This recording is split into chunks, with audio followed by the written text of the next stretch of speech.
The real truth about weight loss.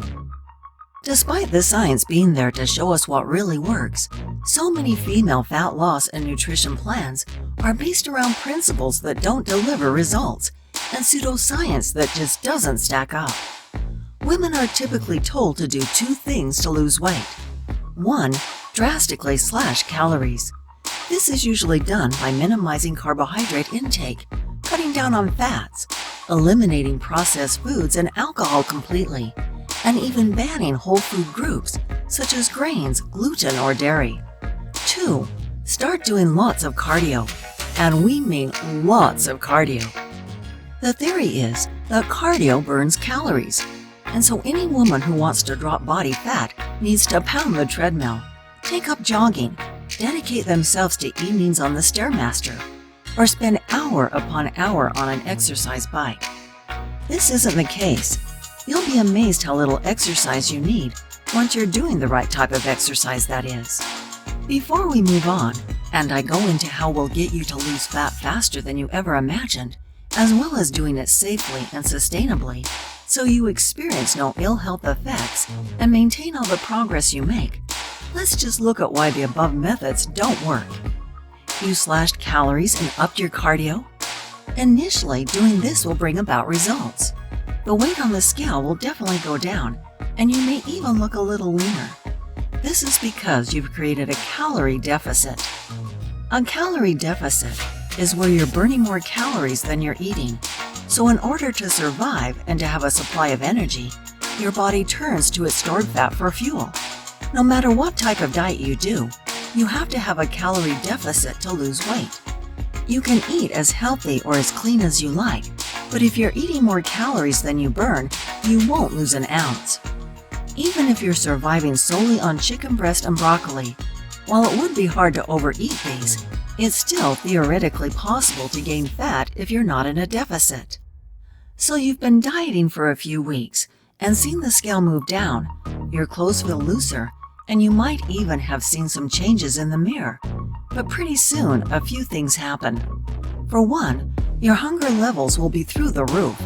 This is because typical weight loss diets restrict your food intake so much that you're ravenous almost 24/7. Combined with this, you'll also be getting huge cravings. Because you've probably banned most tasty foods, your body's pleasure sensors have gone into overdrive, and you're craving something delicious. Also, it's not just fat you'll be losing. Much of the initial weight you lose when dieting and training like the above isn't body fat at all. If you've gone the low-carb route, then your body's stores of carbohydrate will be significantly lower, which in turn reduces your water weight. Plus, because you're in such an aggressive calorie deficit, your body can only burn fat at a certain rate. And so instead of relying on fat for fuel, it's burning up muscle too. Now you might be wondering why muscle matters if you don't want to be a bodybuilder, but we'll cover that very soon. First, I want to talk a little more about how detrimental the common way of doing things is. So your diet's not going great, but how about the training? Cardio is fine for burning calories, but what you'll notice is that pretty soon, your calorie burn per session starts going down. Even if you try to work harder, you won't be getting the same results, and you have to go longer and longer to get it back up. This is because subconsciously, your body is trying to save energy, so driving your calorie burn down. Unfortunately, while often deemed safer than weights, this isn't true either. Cardio, especially impact activities like running, can create huge stress on your joints and lead to injuries, particularly overuse injuries such as tendonitis. Let me ask you this too. Do you enjoy cardio? I know they talk about runner's high, but apart from that, it's pretty boring, right? Even if you put a podcast on or watch something on the TV, it's not the best way to get your aggression out, relieve stress, and really make you feel like you're working hard and blitzing that stubborn body fat either, is it? Now, when you combine these long, drawn-out, monotonous cardio sessions with an extreme diet, things really start to go downhill. You may have lost some weight, but your body's wondering what the heck's going on. You've gone from feeding it adequate fuel and not exercising that often, to slashing your calories right down and getting your cardio in every day. As it starts to burn off muscle mass, you begin to look skinny and drawn out. And while many women say they're not bothered about how they want to lose weight, provided they lose it, trust me, when you start seeing the muscle wastage and the lack of definition that come with the above approach, you'll change your tune pretty fast. The longer you diet like this, the slower your results get. Why? Well, that loss of muscle mass means you burn fewer calories each day. And by burning fewer calories, the size of your deficit reduces, meaning weight loss slows. To get around this, you have to eat less than you are at the moment. But remember those cravings?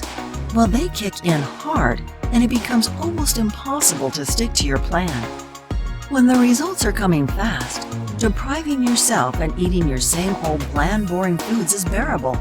But when the results aren't there, it gets so much harder. To combat such a drop in calories, your body also fights back with its survival mechanism. You might have heard this referred to as starvation mode. And while starvation mode itself is somewhat of a myth, there's a degree of truth to it, though most people in the nutritional sciences industry refer to it as metabolic adaptation. This is a process whereby your body starts to downregulate all non-essential functions, such as sex drive, digestion speed, and even the production of some hormones, so you can start to feel very lethargic and quite unwell. Additionally, you'll subconsciously move around less, and so will be burning fewer calories, making it harder to keep losing weight. Can you see a pattern here? In the end, it all gets too much, and you give in and binge. Maybe you're out for a meal with friends, intend on having a plain steak or a chicken salad, but spy the burger and fries on the menu, and just can't resist, so you have this.